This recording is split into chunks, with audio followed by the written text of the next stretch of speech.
La Westvleteren est une bière très prisée des amateurs et pourtant elle est quasiment introuvable. Voici son histoire.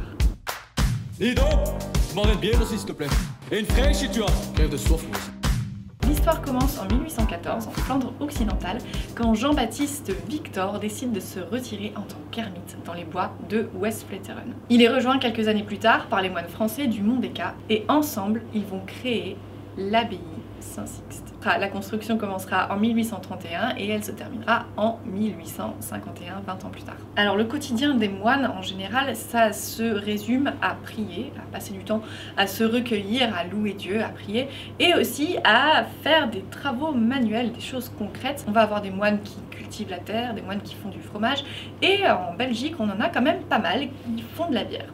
Alors faut dire que les Flandres occidentales c'est quand même une terre de houblon, ce qui est plutôt pas mal pour faire de la bière, et les moines de l'abbaye Saint-Sixte vont rapidement se mettre à brasser. En 1839, Léopold Ier signe la licence brasserie et le premier brassin va se faire en juin 1839.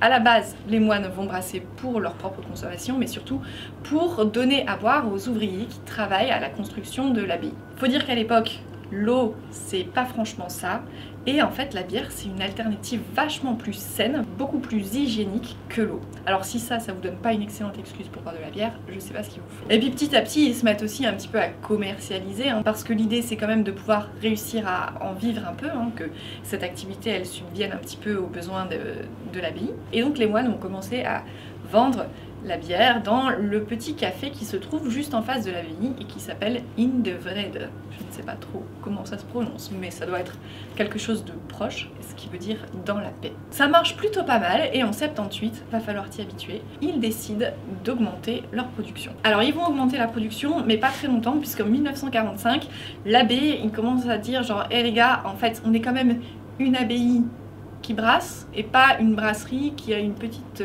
abbaye attenante. Donc il va littéralement remettre l'église au milieu du village et limiter la production annuelle à 4800 hectolitres par an à peu près. Et cette limite de production va rester la même jusqu'à aujourd'hui. Pour vous donner une petite idée, mais aussi vous abreuver de chiffres qui veulent rien dire et qui représentent rien du tout, ça fait à peu près 1 455 000 bouteilles par an, soit 60 600 bacs par an. Et donc si on rapporte ça par jour, ça fait à peu près 166 bacs par jour. Et donc pour vous donner une vraie idée, ça fait 1300 litres de bière par jour. À titre de comparaison, pour les autres bières trappistes, chez Rochefort, on est à 17 000 hectolitres par an. Chez Orval, on est à 70 000 hectolitres par an. Et chez Chimay, on est à 170 000 hectolitres par an. Et pour comparer, ce qui est absolument pas comparable, mais quand même vous donner une idée, en 1996, quand Leffe a été racheté par AB InBev, ils étaient à une production annuelle de 300 000 hectolitres par an. Rien à voir. Donc 4800, on est vraiment sur quelque chose de tout petit. Alors c'est vraiment un choix très marqué de l'abbaye Saint-Sixte. Ils sont vraiment pas du tout en train d'essayer de faire du commerce. D'ailleurs, il est interdit d'acheter les bières Westvleteren et de les revendre ailleurs. Donc si vous en trouvez une en vente dans le commerce ou dans un bar, voilà. Et même au niveau du design de leurs bouteilles, on est sur quelque chose de super sobre. Je veux dire, plus sobre, tu meurs. Il n'y a pas d'étiquette. On est sur une bouteille trappiste classique qui est la même que la Westmalle, mais donc sans étiquette. Et la seule chose qui vous permet de savoir ce que vous êtes en train de boire, c'est la capsule. Donc il y a 3 bières Westvleteren. La blonde, qui a une capsule verte, la 8, une brune avec une capsule bleue, et enfin la 12, qui est une brune également, et qui a une capsule jaune. Et c'est justement cette bière, la 12, qui va littéralement faire le buzz et changer à jamais la vie des moines qui travaillent et qui prient aussi de temps en temps, je suppose, dans l'abbaye Saint-Sixte. Mais comment est-ce qu'une bière qui est vraiment pas du tout marketée va faire le buzz comme ça? Bah, c'est très simple en fait, c'est les Américains. Le site Rate Beer, qui est un site qui note les bières, élit chaque année la meilleure bière au monde. Et un beau jour de juin 2005, et ben c'est la Westvleteren 12 qui va être élue meilleure bière du monde. Ça va pas s'arrêter là, parce qu'elle sera de nouveau élue en 2006, en 2007, en 2012, en 2013, en 2010 aussi. Et dès le lendemain de cette élection, les journalistes débarquent à Westvleteren, accompagnés de tous les amateurs de bière, les curieux, etc. Et les moines, qui étaient tranquilles, peinards, se retrouvent avec une file immense de voitures qui viennent pour acheter les bières. Ça déplaît aux moines évidemment parce que eux ils n'ont pas envie d'être reconnus pour ça, eux ils sont pas, ça les intéresse absolument pas. Ça déplaît aussi aux gens qui habitent dans le village parce qu'ils étaient tranquillou en train de savourer leur petite bière dans le café en face de l'abbaye. Et puis tout à coup, ils sont envahis de touristes, de journalistes, des Anglais. Et puis juste concrètement, ça pose quand même un tout petit peu un problème de logistique. Il y a une file de 2 km de voiture. Alors les moines vont mettre en place un système de restriction pour l'achat des bières. Et donc on peut plus débarquer comme ça à l'abbaye pour prendre des bières, il va falloir d'abord prendre rendez-vous. C'est un rendez-vous qu'on va prendre par téléphone et ça c'est déjà une première étape assez compliquée parce que avant d'arriver à joindre quelqu'un, faut y aller. Je suppose qu'il n'y a pas de réceptionniste dans les abbayes et puis je suppose que c'est pas franchement leur priorité de répondre au téléphone pour vendre leur bière. Donc on peut passer plusieurs jours à essayer de les joindre sans succès. Il y a des gens qui disent qu'ils ont appelé presque 300 fois. Une on a de la chance, parfois on galère. Et après avoir enfin réussi à les avoir au téléphone, on a un rendez-vous qui au début est de quelques jours, une semaine, puis progressivement on va être de plusieurs semaines. Et à ce moment-là, on peut venir et prendre 2 bacs de la même bière et c'est limité à 2 bacs par personne. Évidemment, il y a des petits malins qui appellent plusieurs fois, qui reviennent, etc., etc. Les moines n'apprécient pas forcément d'être pris pour des cons. Ils vont donc mettre en place un système d'inscription avec la plaque d'immatriculation du véhicule et la carte d'identité du propriétaire. Enfin bon, bref, ils veulent vraiment garder ça sous contrôle. Et on va pas se mentir, c'est quand même vachement compréhensible. La politique de non-commercialisation est super stricte aussi, ils prennent ça vraiment à cœur, à part 2 fois où ils ont mis en vente des bouteilles en dehors de l'abbaye. En 2011, ils ont mis en vente 93 000 cartons de 6 bouteilles dans les magasins Colruyt en Belgique. En une journée, ils ont vendu 85% des stocks.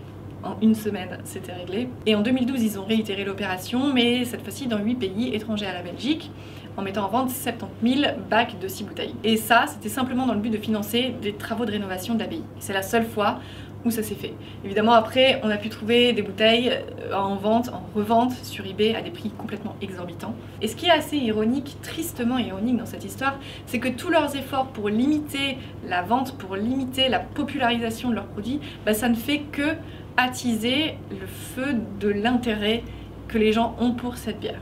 Et c'est donc tout ça qui a fait le succès de la Westvleteren 12. Alors certes, c'est compliqué de se procurer cette bière, et si vous voulez le faire aujourd'hui, vous pouvez toujours vous rendre dans le café en face. Et maintenant, pour commander directement à l'abbaye, c'est plus un système de téléphone, on est quand même au 21e siècle, et donc ils ont décidé de mettre en place un système de réservation en ligne sur leur site internet. C'est quand même toujours compliqué, certains jours, à telle heure, ils ouvrent un créneau pour pouvoir faire une réservation. Et alors, je ne l'ai pas fait personnellement, mais c'est un système de QR code maintenant, donc il faut que vous ayez le QR code pour vous rendre et retirer les bières que vous avez commandées. Vous êtes curieux, vous avez envie d'en savoir plus, eh bien il n'est malheureusement pas possible de visiter la brasserie parce que non, c'est pas commercial. La brasserie est fermée aux visiteurs, elle est fermée aux journalistes. Il y a un petit musée qui a été mis en place dans l'abbaye pour raconter un peu l'histoire.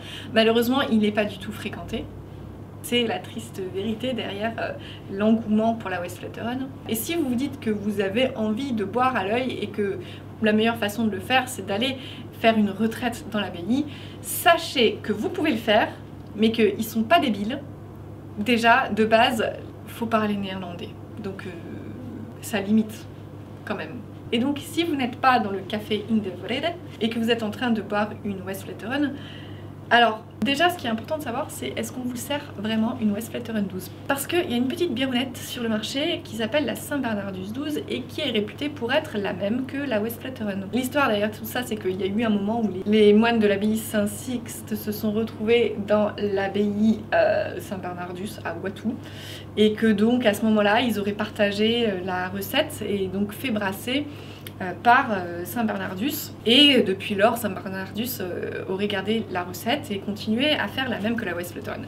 Alors j'ai jamais fait de dégustation à l'aveugle des deux côte à côte, à la limite ça pourrait être intéressant de le faire. C'est possible que ce soit la même recette, bon ils ne brassent pas avec la même eau déjà, donc ça fait quand même aussi une petite différence. Ce que j'aurais envie de vous dire, c'est de tester par vous-même et de me dire, si vous arrivez à mettre la main sur une Westvleteren 12, n'hésitez pas à mettre la main sur une deuxième ou une troisième et à la faire vieillir. Voilà. Celle que j'ai ici, c'est une 13 du 5 2018 par exemple, donc ça fait 1 an et demi qu'elle est périmée. C'est une bière qui évolue avec le temps. Ça peut être très intéressant à conserver. Il faut la conserver dans des bonnes conditions, verticales, à l'abri de la lumière et de la chaleur, entre 13 et 16 degrés si c'est possible. Et voilà, vous pouvez en ouvrir une de temps en temps et savourer l'évolution des saveurs, l'évolution des goûts. C'est plutôt pas mal. Faut vraiment pas avoir peur de faire vieillir ce genre de bière. C'est comme le bon vin, sauf que c'est meilleur. Voilà, j'espère que ça vous aura intéressé. La fois prochaine, on va encore parler d'une bière trappiste. Ce que je trouve personnellement intéressant, c'est justement pouvoir vous raconter les petites anecdotes, des petites histoires sur ces bières cultes. Et donc je vous laisse deviner quelle sera la prochaine, parce que c'est déjà décidé, hein. Et je vous ai donné quand même un gros indice, il n'y a pas beaucoup de choix. Vous n'avez pas énormément de possibilités de vous planter là, donc je vous dis à très bientôt pour une prochaine vidéo. Et puis n'oubliez pas de boire avec modération. Restez hydratés, c'est important. Et tu vas profiter pour changer de verre aussi. Celui-là, il goûte le savon. Bien que j'aime bien la mousse, mais tu m'as pas exagéré, hein. Ouais, genre pour les cons, hein.